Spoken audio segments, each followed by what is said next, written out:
إن الحمد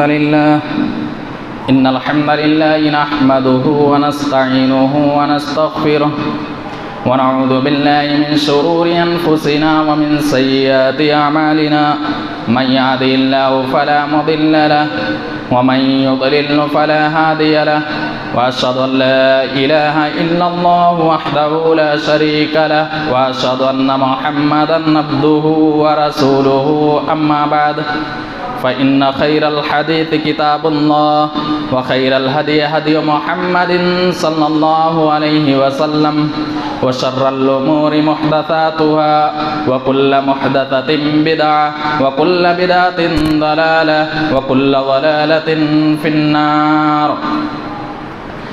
أعوذ بالله من الشيطان الرجيم. بسم الله الرحمن الرحيم. يا أيها الذين آمنوا اتقوا الله حق تقاته ولا تموتن إلا وأنتم مسلمون. يا أيها الناس اتقوا ربكم الذي خلقكم من نفس واحدة وخلق منها زوجها وبث منهما رجالا كثيرا ونساء واتقوا الله الذي تساءلون به والأرحام إن الله كان عليكم رقيبا. يا أيها الذين آمنوا اتقوا الله وقولوا قولا سديدا يصلح لكم أعمالكم ويغفر لكم ذنوبكم ومن يطع الله ورسوله فقد فاز فوزا عظيما. أعوذ بالله من الشيطان الرجيم. بسم الله الرحمن الرحيم. النار يعرضون عليها غدوا وعشيا ويوم تقوم الساعة وادخلوا آل فرعون أشد العذاب. وقال النبي صلى الله تعالى عليه وسلم اللهم إني أعوذ بك من عذاب القبر ومن عذاب النار. رواه البخاری.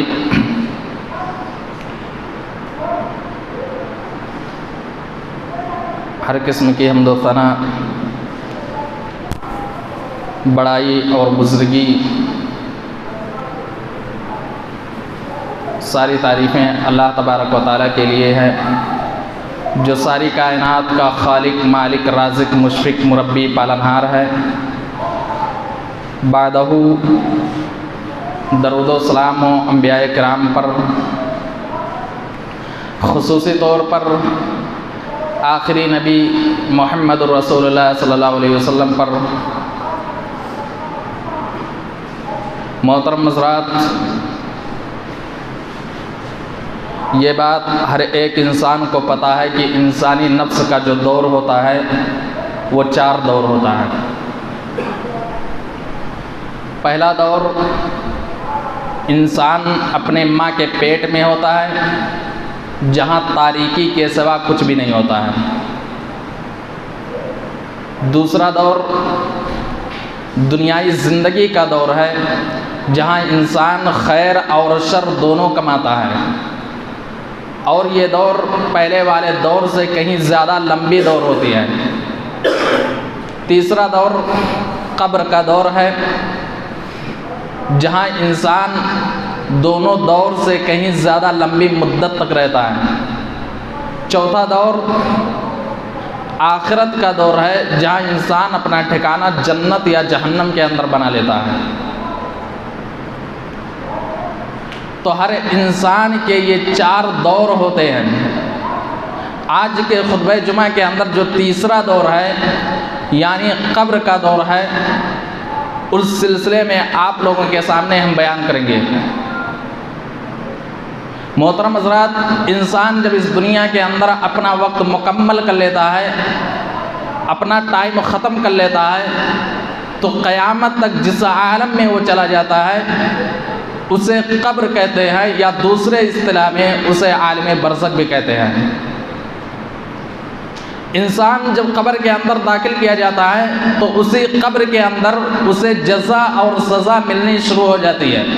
اور یہاں یہ بات بھی واضح کر دوں کہ کوئی ضروری نہیں ہے کہ وہ انسان جو قبر کے اندر دفن کیا گیا ہو اسی کو جزا اور سزا ملے گی، بلکہ وہ انسان بھی جسے موت آ گئی بھلے ہی اسے قبر کے اندر دفن نہ کیا گیا ہو، جیسے وہ انسان جو سمندر میں ڈوب گیا ہو، جسے مچھلیوں نے نگل لیا ہو، یا اسی طریقے سے وہ انسان جو آگ میں جل کر کے راکھ ہو گیا ہو، اس کی لاش ختم ہو گئی ہو، دفنانے کا موقع نہ ملا ہو، اگر اس کو موت ہو گئی تو ایسے انسان کو اگر وہ بدکار ہے تو قبر کے عذاب سے دوچار ہونا ہے، اگر وہ نیک ہے تو اللہ تبارک و تعالیٰ اسے جزا دے گا۔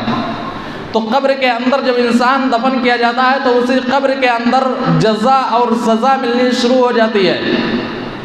اس کی دلیل قرآن حکیم کی آیت کریمہ سورہ غافر آیت نمبر 46 کے اندر اللہ تبارک و تعالیٰ ارشاد فرماتا ہے النار یعرضون علی غدوا وعشیا ویوم تقوم الساعة ادخلوا آل فرعون اشد العذاب، کہ صبح و شام آل فرعون کو آگ کے سامنے پیش کیا جاتا ہے، لیکن جب قیامت قائم ہوگی تو اللہ تبارک و تعالیٰ کہتا ہے ادخلوا آل فرعون اشد العذاب، آل فرعون کو ہم سخت سے سخت عذاب دیں گے۔ اس آیت کریمہ کے اندر اللہ تبارک و تعالیٰ نے دو عذاب کا تذکرہ کیا ہے۔ پہلے عذاب سے مراد قیامت سے پہلے کا عذاب ہے یعنی قبر کا عذاب، اور دوسرے عذاب سے مراد آخرت کا عذاب ہے یعنی جہنم کا عذاب۔ تو معلوم یہ چلا کہ انسان جب مرنے کے بعد اسے قبر کے اندر دفن کیا جاتا ہے تو اسے جزا اور سزا ملنی شروع ہو جاتی ہے۔ اگر وہ انسان نیک تھا تو اسے جزا ملتی ہے، اگر وہ برا تھا تو اسے سزا ملتی ہے۔ محترم حضرات، آدمی جب مرنے کے بعد اسے قبر کے اندر دفن کیا جاتا ہے تو اسے قبر کے اندر پتہ چل جاتا ہے کہ ہماری منزل پار ہونے والی ہے یا ہمارا بیڑا غرق ہونے والا ہے۔ کیوں؟ اس لیے کہ قبر آخرت کی منزلوں میں سے سب سے پہلی منزل ہے۔ جس طرح ایک اسٹوڈنٹ جب کالج کے اندر پڑھتا ہے تو ٹیچر اسے بڑے اگزام سے پہلے ایک چھوٹا اگزام لیتا ہے، ٹیسٹ لیتا ہے۔ اگر وہ اسٹوڈنٹ اس ٹیسٹ میں پاس ہو جاتا ہے تو اسٹوڈنٹ کو بھی پتہ چل جاتا ہے اور ٹیچر کو بھی پتہ چل جاتا ہے کہ آگے کے جو اگزام آنے والے ہیں اس میں یہ پاس ہو جائے گا۔ لیکن وہی اسٹوڈنٹ جب ٹیسٹ میں فیل ہو جاتا ہے تو اسے یہ احساس ہو جاتا ہے کہ اتنے چھوٹے امتحان میں جب یہ فیل ہو گیا تو آگے جو بڑا امتحان آنے والا ہے اس میں تو بدرجہ اولا فیل ہو جائے گا۔ اسی طریقے سے یہ قبر کا بھی معاملہ ہے۔ اگر قبر کے اندر انسان فیل ہو گیا تو بعد میں آنے والے جو مراحل ہیں، جیسے اللہ تبارک و تعالیٰ کے یہاں سوال کا جواب دینا، حساب و کتاب، پل صراط وغیرہ جو بڑے بڑے منازل آنے والے ہیں، اگر انسان قبر کے اندر فیل ہو گیا تو بڑے منازل جو آنے والے ہیں اس میں وہ بدرجہ اولا فیل ہو جائے گا۔ لیکن اگر قبر کی منزل اس کے لیے آسان ہو گئی تو بعد میں آنے والے جو مراحل ہیں اس کے لیے آسان ہو جائیں گی۔ اور یہی وجہ تھی کہ حضرت عثمان غنی رضی اللہ تعالیٰ عنہ جب قبر کو یاد کرتے تھے، قبر کے عذاب کو یاد کرتے تھے تو ان کے آنکھوں سے آنسو جاری ہو جایا کرتے تھے۔ سنن ترمذی کی روایت ہے، ان کے غلام ہانی بیان کرتے ہیں کہ حضرت عثمان غنی رضی اللہ تعالیٰ عنہ کے سامنے جب قبر کے عذاب کا تذکرہ کیا جاتا تو حضرت عثمان غنی رضی اللہ تعالیٰ عنہ زار و قطار رونے لگتے تھے۔ لوگوں نے سوال کیا، عثمان ایسا کیا معاملہ ہے؟ آپ کے سامنے جنت کا بھی تذکرہ کیا جاتا ہے، جہنم کے عذاب کی تذکرہ کیا جاتا ہے، لیکن آپ اتنا نہیں روتے ہیں جتنا قبر کے منظر کو یاد کر کے روتے ہیں۔ تو حضرت عثمان غنی رضی اللہ تعالیٰ عنہ نے جواب دیا تھا۔ کون عثمان تھے؟ وہی عثمان جسے اللہ کے نبی نے اسی دنیا کے اندر تین مرتبہ جنت کی بشارت دی تھی۔ وہی عثمان قبر کی منظر کو یاد کر کے روتے ہیں، جواب دیتے ہیں پوچھنے والوں کو کہ میں نے اللہ کے رسول صلی اللہ علیہ وسلم کو فرماتے ہوئے سنا تھا، ان القبر اول منزل من منازل الاخرہ فان نجا منه احد فما بعده ایسر منه وان لم ينج منه فما بعده اشد منه، کہ حضرت عثمان غنی رضی اللہ تعالیٰ عنہ نے کہا کہ میں نے محمد رسول اللہ صلی اللہ علیہ وسلم کو فرماتے ہوئے سنا کہ قبر آخرت کی منزلوں میں سے سب سے پہلی منزل ہے۔ اگر یہ آسانی سے گزر گئی تو بعد میں آنے والی جو منزل ہے وہ بھی آسان ہو جائیں گی، اگر یہ سختی سے گزری تو بعد میں آنے والی جو منزل ہے کہیں زیادہ بھیانک اور کہیں زیادہ سخت ہو جائے گی۔ اور یہی وجہ تھی حضرت عثمان غنی رضی اللہ تعالیٰ عنہ سوچ کر کے وہ رونے لگتے تھے۔ نبی اکرم صلی اللہ علیہ وسلم اپنے صحابہ کے سامنے قبر کے عذاب کا تذکرہ ہمیشہ کیا کرتے تھے اور صحابہ کو قبر کے عذاب سے ڈرایا بھی کرتے تھے اور کہا بھی کرتے تھے کہ اس قبر کے عذاب سے بچنے کے لیے بھی تیاری کر لو۔ سنن ترمذی کی روایت ہے، حضرت اسماء بنت ابی بکر رضی اللہ تعالی عنہ راویہ حدیث سے بیان کرتی ہیں کہ ایک مرتبہ اللہ کے نبی جناب محمد رسول اللہ صلی اللہ علیہ وسلم اللہ کے نبی جناب محمد مصطفیٰ صلی اللہ علیہ وسلم مسجد نبوی کے اندر قبر کے بارے میں تذکرہ کر رہے تھے، سامنے صحابہ بھی موجود ہیں۔ اللہ کے نبی نے قبر کے فتنے کے بارے میں تذکرہ کیا۔ اللہ کے نبی جناب محمد مصطفیٰ صلی اللہ علیہ وسلم نے جب قبر کے عذاب کے بارے میں تذکرہ کیا، حضرت اسماء بنت ابی بکر کہتی ہیں زج المسلمون زجتن، کہ مسلمان دہاڑے مار مار کر کے رونے لگے۔ صحابہ دہاڑے مار مار کر کے رونے لگے، آنکھوں سے آنسو جاری ہو گئے اور اس قدر رونے لگے کہ پوری مسجد نبوی گونج اٹھی۔ میں بات کو سمجھ نہ سکی کہ اللہ کے نبی نے ابھی کیا فرمایا تھا، چنانچہ جب خاموش ہو گئے تو میں نے اپنے قریب بیٹھے ہوئے ایک آدمی سے پوچھی تو اس نے جواب دیا کہ اللہ کے رسول صلی اللہ علیہ وسلم نے فرمایا تھا قد اوحی الی انکم تفتنون فی القبور قریبا من فتنۃ الدجال، کہ لوگو تم فتنہ دجال سے پہلے فتنہ قبر میں مبتلا کیے جاؤ گے۔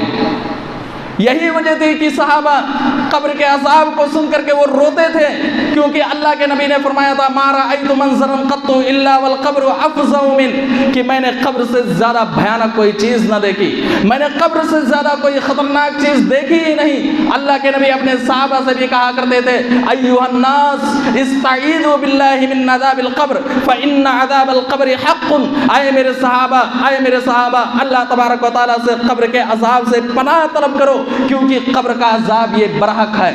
اللہ کے نبی جناب محمد مصطفیٰ صلی اللہ علیہ وسلم اپنے صحابہ کے سامنے ہمیشہ قبر کے عذاب کا تذکرہ کیا کرتے تھے۔ سنن ابن ماجہ کی روایت ہے، راوی حدیث حضرت براء بن عازب رضی اللہ تعالیٰ عنہ، حضرت براء بن عازب رضی اللہ تعالیٰ عنہ بیان کرتے ہیں کہ ایک مرتبہ اللہ کے رسول صلی اللہ علیہ وسلم کے ساتھ ہم لوگ جنازے میں تھے، اللہ کے رسول صلی اللہ علیہ وسلم کے ساتھ ہم لوگ جنازے میں گئے، فجلس علی شفیر القبر، اللہ کے نبی جناب محمد مصطفیٰ صلی اللہ علیہ وسلم قبر کے کنارے بیٹھ جاتے ہیں۔ نبی اکرم صلی اللہ علیہ وسلم کے ہاتھ میں ایک چھوٹی سی لکڑی ہے اور اسی لکڑی کے ذریعے سے مٹی کو کریدتے جا رہے ہیں اور روتے جا رہے ہیں۔ حضرت براء بن عازب رضی اللہ تعالیٰ عنہ نے کہا تھا فبکا حتی بلت ثرا، میں نے جب نبی کے چہرے کو دیکھا، جب میں نے نبی کے چہرے کو دیکھا تو نبی اکرم صلی اللہ علیہ وسلم کے چہرے سے آنسو گر رہے تھے، اور اتنے آنسو گرے کہ نبی اکرم صلی اللہ علیہ وسلم جس جگہ بیٹھے ہوئے تھے وہ زمین بھی بھیگ گئی۔ پھر اللہ کے رسول صلی اللہ علیہ وسلم نے فرمایا یا اخوانی لمثل ھذا فاعدوا، اے میرے بھائی اس قبر کے لیے تیاری کر لیں، اے میرے بھائی اس قبر کے لیے تیاری کر لیں۔ معلوم یہ چلا کہ قبر کے اندر جانے سے پہلے ہمیں اسی دنیا کے اندر تیاری کرنا ہے، اور وہ تیاری کیا چیز ہے؟ وہ تیاری نیک عمل ہے، عمل صالح ہے، جو حدیث کی دوسری روایت دلالت کرتی ہے، صحیح بخاری شریف کی روایت ہے، نبی اکرم صلی اللہ علیہ وسلم نے فرمایا تھا یتبع المیت ثلاثۃ اہلہ عملہ ومالہ ویرجع اثنان اہلہ ومالہ ویبقى واحد عملہ، کہ نبی اکرم صلی اللہ علیہ وسلم نے فرمایا کہ جب میت کو قبرستان لے جایا جاتا ہے تو تین چیزیں جاتی ہیں، اس کا مال، اس کا اہل و عیال، اس کا مال، اس کا اہل و عیال اور اس کا عمل، دو چیزیں لوٹ آتی ہیں، اس کا عمل اس کے ساتھ رہ جایا جاتا ہے۔ معلوم یہ چلا کہ انسان کے ساتھ جو چیزیں رہنے والی ہیں وہ عمل ہے، اسی لیے نبی اکرم صلی اللہ علیہ وسلم نے کہا تھا میرے صحابہ تو اس قبر کے لیے تیاری کر لے۔ معلوم یہ چلا کہ قبرستان کے اندر داخل ہونے سے پہلے ہمیں تیاری کر کے جانا ہے، وہ اہل و عیال، جس اہل و عیال کے لیے ہم نے دنیا کے اندر پراپرٹی بنائی تھی، جس اہل و عیال کے لیے ہم نے سود کے پیسے کے ذریعے سے، حرام کمائی کے ذریعے سے ہم نے پراپرٹی بنائی تھی، وہ اہل و عیال بھی مٹی ڈال کر کے، ہاتھ جھاڑ کر کر کے وہ بھی اپنے گھر واپس لوٹ آتے ہیں۔ وہ مال جس مال کو ہم دنیا کے اندر فخر کیا کرتے تھے کہ ہمارے پاس کروڑوں کی جائیداد ہے، ہم لوگوں کے سامنے یہ فخر محسوس کیا کرتے تھے کہ ہمارے پاس کروڑوں کی زمین و جائیداد ہے، ہمارے پاس بڑی بڑی بلڈنگیں موجود ہیں، بڑی بڑی گاڑیاں موجود ہیں، وہ مال بھی تمہارے ساتھ جانے والی نہیں ہے۔ اگر تمہارے ساتھ جانے والی ہے تو تمہارا عمل بھی جانے والا ہے، تمہارا عمل بھی جانے والا ہے، وہ عمل جانے والا ہے جو تم نے دنیا کے اندر تو نے نیک عمل کی، کسی غریب کی مدد کی، تو نے نماز پڑھی، روزہ بھی رکھا، زکوٰۃ بھی دیا، نیک اعمال کیے، یہ سارے کے سارے اعمال تمہارے ساتھ جانے والے ہیں۔ تو نبی اکرم صلی اللہ علیہ وسلم کا فرمانا کہ میرے بھائی تو اس قبر کے لیے تیاری کر لے۔ آج دنیا کے اندر جب کوئی انسان سفر کے لیے نکلتا ہے تو وہ تیاری کر کے نکلتا ہے۔ کیا تیاری ہوتی ہے؟ ٹکٹ بنا لیتا ہے، کھانے کا سامان بھی ساتھ میں رکھ لیتا ہے، پیسہ بھی ساتھ میں لے لیتا ہے، ریٹرن ٹکٹ بھی بنا لیتا ہے تاکہ سفر میں کوئی پریشانی نہ ہو۔ میرے بھائیو، وہ سفر جس سفر کے لیے انسان جب نکلے گا تو ریٹرن ٹکٹ ملنے والا نہیں ہے۔ جس سفر کے لیے انسان جب نکلتا ہے، جب ایک مرتبہ ٹکٹ کٹ جاتی ہے تو دوبارہ ٹکٹ ملنے والی نہیں ہے۔ اللہ تبارک و تعالیٰ نے ارشاد فرمایا تھا حتی اذا جاء احدهم الموت قال رب ارجعون لعلی اعمل صالحا فيما تركت كلا انها كلمة هو قائلها ومن ورائهم برزخ الى يوم يبعثون، کہ جب کسی کے پاس موت کا فرشتہ آتا ہے، موت کا جب فرشتہ کسی کے پاس آتا ہے تو وہ کہتا ہے اے اللہ تو ہمیں دنیا کے اندر چھوڑ دے، اے اللہ تو ہمیں دنیا کے اندر دوبارہ بھیج دے۔ قال رب ارجعون، تاکہ ہم نیک عمل کر لیں، ابھی ہم نے نیک عمل ہی نہیں کیے تھے۔ اللہ تبارک و تعالیٰ کی طرف سے آواز آتی ہے ہرگز نہیں، اب تجھے چھوٹ ملنے والی نہیں ہے، اب تجھے قیامت تک اسی عالم برزخ میں، اسی قبر کے اندر پڑے رہنا ہے۔ معلوم یہ چلا کہ آج ہم دنیا کے اندر سفر کے لیے نکلتے ہیں، ساز و سامان لے کر کے نکلتے ہیں، لیکن یہ سفر ایک ایسا سفر ہے جہاں انسان نکلنے کے بعد ریٹرن ٹکٹ ملنے والا نہیں ہے، دوبارہ دنیا کے اندر واپس آنے والا نہیں ہے۔ اور نبی اکرم صلی اللہ علیہ وسلم کا قبر کے پاس بیٹھ کر کے رونا یہ اس بات کی دلالت کرتی ہے کہ قبر مقام عبرت ہے، اس بات کی دلالت کرتی ہے کہ یہ قبر مقام عبرت ہے۔ اسی لیے نبی اکرم صلی اللہ علیہ وسلم نے اپنے صحابہ سے کہا تھا ضرورا فإنها تذکرکم الآخرہ، میرے صحابہ تم قبرستان جایا کرو، تمہیں آخرت یاد دلائے گی۔ قبر اس لیے جاؤ تاکہ تمہیں دنیا کی حیثیت معلوم ہو جائے، قبر اس لیے مت جاؤ تاکہ تم چراغیں جلاؤ، قبر اس لیے مت جاؤ تاکہ تم چادریں چڑھاؤ، قبر اس لیے مت جاؤ تاکہ تم منت سماجت مانگو، قبر اس لیے مت جاؤ تاکہ تم بیٹا بیٹی مانگو، بلکہ قبر اس لیے جاؤ تاکہ تمہیں آخرت یاد آئے، قبر اس لیے جاؤ تاکہ تمہیں موت یاد آئے، قبر اس لیے جاؤ تاکہ اللہ تبارک و تعالیٰ کا عذاب یاد آئے اور تمہارے دلوں کے اندر اللہ تبارک و تعالیٰ کا خوف پیدا ہو جائے۔ قبر اس لیے جاؤ تاکہ تمہیں دنیا کی حیثیت معلوم ہو جائے، یہ پتہ چل جائے کہ آج ہم ایئر کنڈیشن میں اپنی زندگی گزار رہے ہیں، فجر کے وقت حی علی الصلاۃ کی آواز آنے کے باوجود بھی ہم نماز کے لیے آنے والے نہیں ہیں۔ ایک دن ایسا آئے گا کہ ہم اسی قبر کے اندر دفن کر دیے جائیں گے، جس قبر میں نہ ایئر کنڈیشن ہوگی، جس قبر کے اندر نرم بستر نہیں ہوگا، جہاں کیڑے مکوڑے اور تاریکی کے سوا کچھ بھی نہیں ہوگا۔ قبر اس لیے جاؤ تاکہ تمہارے اندر جو تکبر ہے، یہ دنیا کی مال و دولت کے لیے جو گھمنڈ ہے، یہ گھمنڈ ختم ہو جائے، یہ احساس ہو جائے کہ یہ قبر ایک ایسی جگہ ہے جہاں ایک امیر انسان بھی آتا ہے، جہاں ایک بادشاہ بھی اس قبر کے اندر آتا ہے، جہاں ایک امیر انسان بھی اس قبر کے اندر آتا ہے تو ایک غریب مزدور بھی اس قبر کے اندر آتا ہے۔ یہ قبر ایک ایسی جگہ ہے جہاں مختلف قسم کے کھانے والا انسان بھی اسی 4 فٹ کی زمین کے اندر دفن کیا جاتا ہے۔ تو ایک وقت کی روٹی کھانے والا اور 2 وقت کا بھوکا رہنے والا انسان بھی اسی قبر کے اندر آتا ہے۔ وہ انسان بھی اسی قبر کے اندر آتا ہے جو گاڑی پر چل کر کے پورے شہر کا چکر لگاتا ہے، وہ انسان بھی اسی قبر کے اندر آتا ہے جس کے پیروں میں جوتے اور چپل نہیں ہے۔ اسی لیے نبی نے کہا تھا میرے صحابہ تم قبرستان جایا کرو تاکہ تمہیں آخرت یاد آ جائے، تاکہ تمہیں دنیا کی حیثیت معلوم ہو جائے کہ یہ مال و دولت تمہارے لیے کچھ کام آنے والا نہیں ہے، یہ اولاد کام آنے والی نہیں ہے، یہ چھوڑ کر کے ہمیں قبر کے اندر داخل ہونا ہے اور کام آنے والی ہے، وہ جو کام آنے والی ہے وہ ہمارا عمل کام آنے والا ہے۔ نبی اکرم صلی اللہ علیہ وسلم نے اسی لیے کہا تھا میرے صحابہ اس قبر کے لیے تم تیاری کر لو۔ اور ہمارے اسلاف کی کیا حالت تھی؟ ہمارے اسلاف کی یہ حالت تھی کہ وہ قبرستان جا کر کے اللہ تبارک و تعالیٰ کے عذاب کو یاد کیا کرتے تھے۔ صفوۃ الصفا اٹھا کر کے دیکھیے، وہاں آپ کو ایک واقعہ مل جائے گا۔ حضرت ایوب رحمہ اللہ کا گھر خراسان کے اندر موجود تھا۔ ان کے گھر کا جو پچھلا دروازہ تھا وہ قبرستان کی طرف کھلا کرتا تھا۔ رات کی تاریکی میں وہ اپنے گھر کا دروازہ کھول کر کے وہ قبر کا معائنہ کیا کرتے تھے، قبر کو دیکھا کرتے تھے، رات کی تاریکی میں اللہ تبارک و تعالیٰ کے عذاب کو یاد کیا کرتے تھے۔ ایک مرتبہ وہ بیان کرتے ہیں کہ میں رات کی تاریکی میں اپنے گھر کا دروازہ کھول کر کے گھر کے دروازے پر بیٹھ کر کے قبرستان کو دیکھ رہا تھا کہ میری نگاہ ایک آدمی کے اوپر پڑی جو اپنے اوپر ٹاٹ کو لپیٹے ہوئے تھا، اپنے چہرے کو ڈھکے ہوئے تھا، روتے ہوئے ایک قبرستان کے کنارے بیٹھ کر کے وہ رو رہا تھا۔ جو ٹوٹی پھوٹی قبر تھی وہاں بیٹھ کر کے وہ رو رہا تھا۔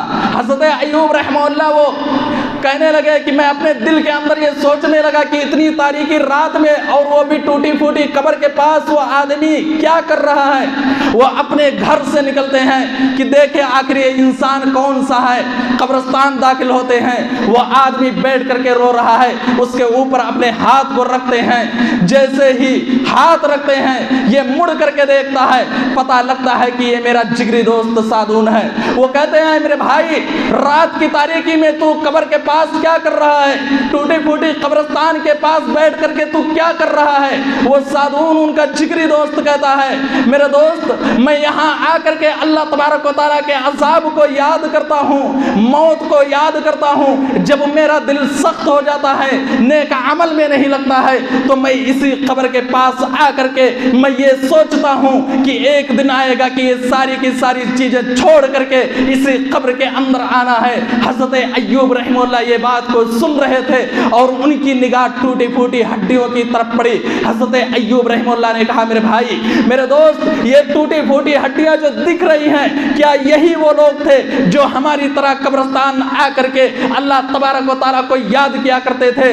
کل ہماری بھی ہڈیاں اسی طرح بکھری پڑی ہوئی ہوں گی، ہمارے بھی قبرستان ٹوٹے پھوٹے پڑے ہوئے ہوں گے، ہماری بھی ایسی حالت ہو جائے گی۔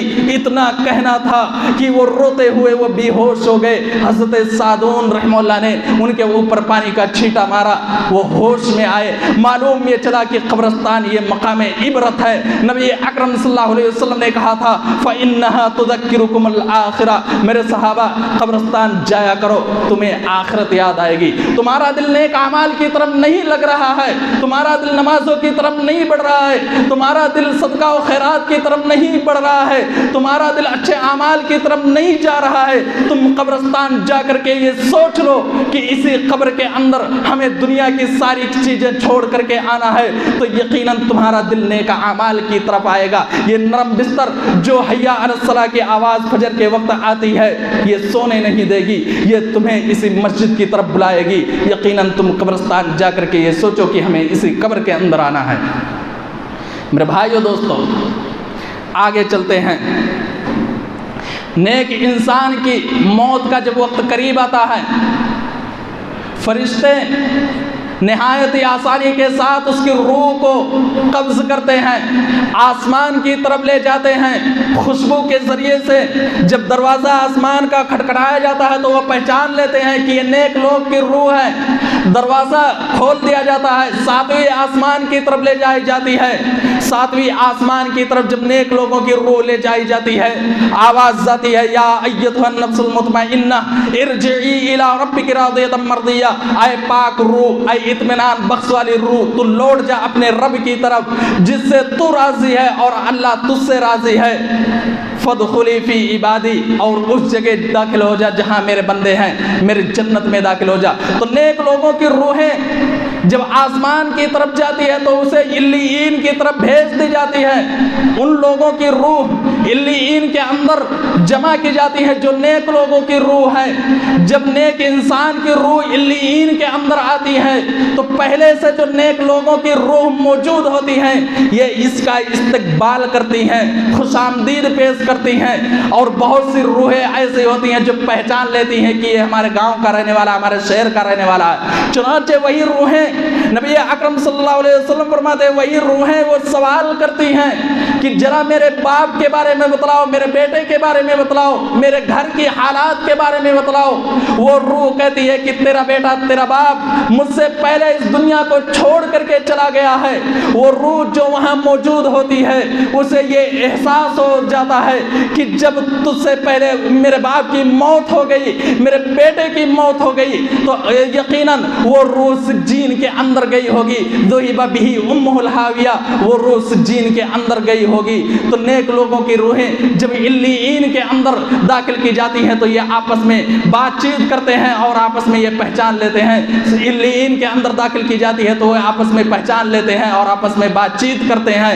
علیین کون سی جگہ ہے؟ اللہ تبارک و تعالیٰ کہتا ہے یشہدہ المقربون، جہاں اللہ تبارک و تعالیٰ کے مقرب فرشتے بھی موجود ہیں، اللہ تبارک و تعالیٰ کے مقرب فرشتے موجود ہیں۔ اسی طرح بدکار انسان کی موت کا جب وقت قریب آتا ہے تو فرشتے روح نکالنے کے لیے آتے ہیں، نہایت ہی بے دردی کے ساتھ اس کی روح کو نکالتے ہیں۔ قرآن حکیم اٹھا کر کے دیکھیے، اللہ تبارک و تعالیٰ ارشاد فرماتا ہے والنازعات غرقا، قسم ہے ان فرشتوں کی جو انسان کے جسم کے اندر روح کو نہایت ہی سختی کے ساتھ نکالتے ہیں۔ تو جب برے انسان کی موت ہوتی ہے تو فرشتے جو روح نکالتے ہیں نہایت ہی سختی کے ساتھ نکالتے ہیں اور گندے ٹاٹ کے اندر اس کی روح کو لپیٹ لی جاتی ہے، آسمان کی طرف لے جائی جاتی ہے۔ آسمان کا دروازہ بدبو کی وجہ سے بند کر لیا جاتا ہے اور کہا جاتا ہے لوٹ جا اللہ تبارک و تعالیٰ کی ناراضگی کی طرف۔ پھر اس روح کو سجین کے اندر جہاں برے لوگوں کی روحیں موجود ہوتی ہیں وہاں داخل کر دیا جاتا ہے۔ انسان جب قبر کے اندر دفن کیا جاتا ہے تو اللہ تبارک و تعالیٰ کے فرشتے اس سے سوال کرتے ہیں، چاہے برا انسان ہو چاہے نیک انسان ہو، فرشتے اس سے سوال کرتے ہیں اور فرشتے وہ آ کر کے تین سوال کرتے ہیں، من رب کا، تیرا رب کون ہے، ما دین کا، تیرا دین کون ہے۔ اگر نیک انسان ہوتا ہے تو وہ جواب دیتا ہے کہ میرا رب اللہ ہے، میرا دین اسلام ہے، اور وہ فرشتے سوال کرتے ہیں کہ اس آدمی کے بارے میں کیا جانتے ہو جسے اللہ تبارک و تعالیٰ نے نبی بنا کر کے بھیجا؟ تو وہ کہتا ہے وہ اللہ کے رسول صلی اللہ کے رسول، اللہ کے بندے اور اس کے رسول ہیں۔ یہ جواب دے لے جاتا ہے۔ وہ فرشتے کہتے ہیں وما ادریکا، تجھے کیسے معلوم؟ وہ آدمی کہتا ہے قرأت کتاب اللہ، میں نے اللہ تبارک و تعالیٰ کی کتاب پڑھی تھی، معلوم یہ چلا کہ وہ انسان جو دنیا کے اندر قرآن کی تلاوت کرتا ہے وہ انسان ان تینوں سوال کا جواب دے لے جائے گا۔ پھر اللہ تبارک و تعالیٰ کی طرف سے آواز آتی ہے البسوہ من الجنہ، اس آدمی کو جنت کا لباس پہنا دو، جنت کا بستر بچھا دو، جنت کی کھڑکی کھول دو۔ پھر برے انسان کے پاس جب فرشتے سوال کرنے کے لیے آتے ہیں اس سے بھی تین سوال کرتے ہیں۔ یہ آدمی کہتا ہے ہا لا ادری، مجھے معلوم نہیں ہے، مجھے معلوم نہیں ہے۔ آسمان کی طرف سے آواز آتی ہے کہ اس نے جھوٹ بولا، اس کے پاس نبی بھی بھیجے گئے، اس کے پاس قرآن بھی بھیجا گیا، لیکن اس نے قرآن کی تلاوت نہیں کی، اس نے نبی پر ایمان نہیں لایا۔ پھر اللہ تبارک و تعالیٰ اس کے لیے فرشتے مقرر کر دیتے ہیں جو اسے عذاب دیتے رہتے ہیں، اور ایسے فرشتے ہوتے ہیں جو بہرے ہوتے ہیں، جو گونگے ہوتے ہیں، جو اندھے ہوتے ہیں۔ بہرے، گونگے اور اندھے اس لیے ہوتے ہیں کیونکہ عذاب اتنا سخت ہوتا ہے کہ اگر وہ اپنی نگاہوں سے دیکھ لیں تو عذاب بھی دینا بند کر دیں گے۔ وہ آدمی اتنا تیز چیختا ہے کہ اگر وہ فرشتے اپنے کانوں سے سن لے تو وہ فرشتے بھی عذاب دینا بند کر دیں گے۔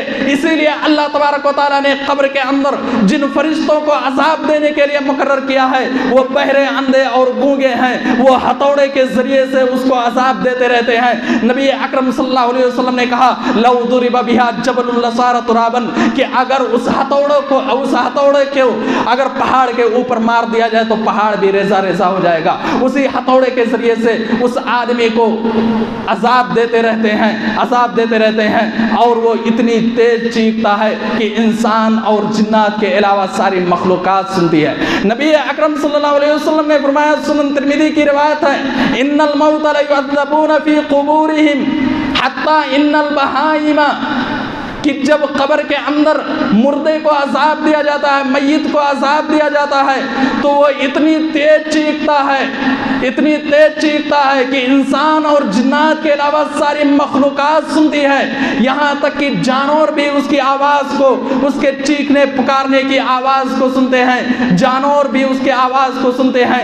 اسی لیے نبی اکرم صلی اللہ علیہ وسلم نے اپنے صحابہ کے سامنے کہا تھا, میرے صحابہ, جو مجھے معلوم ہے تجھے معلوم نہیں ہے, اگر تمہیں پتہ چل جائے تو یقیناً تم رونا شروع کر دو گے, تمہارے ہونٹوں سے ہنسی غائب ہو جائے گی, تم رونا شروع کر دو گے, تمہاری ہنسی بند ہو جائے گی. نبی اکرم صلی اللہ علیہ وسلم نے کہا تھا, لولا تدافنوا لدعوت اللہ ان یسمعکم من عذاب القبر, کہ مردے کو قبر کے اندر جو عذاب دیا جاتا ہے, اگر مجھے اس بات کا ڈر نہ ہوتا کہ تم دفنانا چھوڑ دو گے تو یقیناً اللہ تبارک و تعالیٰ سے دعا کرتا کہ اللہ تبارک و تعالیٰ تمہیں بھی عذاب قبر کو سنا دے. لیکن مجھے ڈر ہے کہ اگر اللہ تبارک و تعالیٰ تمہیں عذاب قبر کو سنا دے گا تو تم اپنے قریبی رشتہ داروں کو دفنانا چھوڑ دو گے. معلوم یہ چلا کہ بدکار انسان کو قبر کے اندر عذاب دیا جاتا ہے. اسی لیے نبی اکرم صلی اللہ علیہ وسلم نے اپنے صحابہ سے کہا تھا, میرے صحابہ, تم اس قبر میں آنے سے پہلے تیاری کر لینا, اس قبر کے اندر آنے سے پہلے تم تیاری کر لینا, اور اس قبر کے عذاب سے بچنے کے لیے اللہ تبارک و تعالیٰ سے پناہ بھی طلب کرنا, کیونکہ عذاب قبر برحق ہے. اور یہی وجہ تھی کہ نبی اکرم صلی اللہ علیہ وسلم سلام پھیرنے سے پہلے یہ دعا ضرور پڑھتے تھے, اللہم انی اعوذ بک من عذاب القبر ومن عذاب النار. یہ مکمل دعا ضرور پڑھا کرتے تھے. معلوم یہ چلا کہ ہمیں بھی یہ دعا پڑھنی چاہیے, ہمیں بھی اس دعا کا اہتمام کرنا چاہیے, کیونکہ اس دعا کے اندر قبر کے عذاب سے بچنے کے لیے اللہ تبارک و تعالیٰ سے دعا کی گئی ہے. اسی طریقے سے اگر کوئی قبر کے عذاب سے بچنا چاہتا ہے تو اس کے لیے ضروری ہے کہ وہ سورہ ملک کی تلاوت کرے. ہر رات سونے سے پہلے سورہ ملک کی تلاوت کرے. سنن نسائی کی روایت ہے, نبی اکرم صلی اللہ علیہ وسلم نے فرمایا کہ قرآن کے اندر ایک ایسی سورت ہے جو 30 آیتوں پر مشتمل ہے, اور وہ سورت وہی سورت تبارک الذی بیدہ الملک, اور وہ سورت تبارک الذی بیدہ الملک ہے جو انسان سونے سے پہلے ہر رات مسلسل وہ اس سورت کا اہتمام کرتا ہے, وہ پڑھتا ہے, تو اللہ تبارک و تعالیٰ اسے عذاب قبر سے محفوظ رکھے گا, اسے قبر کے عذاب سے محفوظ رکھے گا, اسے قبر کے عذاب میں مبتلا نہیں کرے گا. اسی طرح وہ انسان جو پیٹ کی بیماری سے مر گیا, یعنی پیٹ کے اندر بیماری ہوئی اور اسی مرض کی وجہ سے اس کا انتقال ہو گیا, وہ بھی عذاب قبر سے محفوظ ہو جائے گا. نبی اکرم صلی اللہ علیہ وسلم نے فرمایا, من یقتلہ بطنہ فَلَن يُعَذَّبَ فِي قَبْرِهِ, کہ جو انسان اپنی پیٹ کی بیماری کی وجہ سے انتقال کر گیا, اللہ تبارک و تعالیٰ اسے قبر کے عذاب سے محفوظ رکھے گا. اسی طرح نبی اکرم صلی اللہ علیہ وسلم نے فرمایا, مَا مِن مُسْلِمٍ يَمُوتُ يَوْمَ الْجُمُعَةِ أَوْ لَيْلَةَ الْجُمُعَةِ, کہ وہ انسان جو جمعہ کی رات یا جمعہ کے دن جس کی موت ہوئی, جس مسلمان کی موت جمعہ کے دن یا جمعہ کی رات ہوئی, اللہ تبارک و تعالیٰ اسے بھی قبر کے عذاب سے محفوظ رکھے گا. تو یہ دو چیزیں تو ہمارے بس میں نہیں ہے, لیکن ایک چیز ہمارے بس میں ہے, وہ ہے کہ ہم سورۃ الملک کی تلاوت کریں, سورہ ملک کا اہتمام کریں. ہم رات میں سونے سے پہلے اس سورت کا ضرور اہتمام کریں, ہم پڑھتے رہیں, اللہ تبارک و تعالیٰ اس سے عذاب قبر سے محفوظ رکھے گا. اسی طرح ہم یہ دعا بھی پڑھتے رہیں, اللہم انی اعوذ بک من عذاب القبر ومن عذاب النار. اس دعا کا اہتمام کریں. اللہ تبارک و تعالیٰ سے یہ امید ہے کہ اللہ تبارک و تعالیٰ ہمیں قبر کے عذاب سے محفوظ رکھے گا. اللہ تبارک و تعالیٰ سے دعا بار الہ تو تمام مسلمانوں کو قبر کے عذاب سے محفوظ رکھ, اور ہمیں ایسے اعمال کرنے کی توفیق دے جس اعمال کی وجہ سے ہم قبر کے عذاب سے بچ سکیں. آمین. وآخر دعوانا الحمدللہ رب العالمین.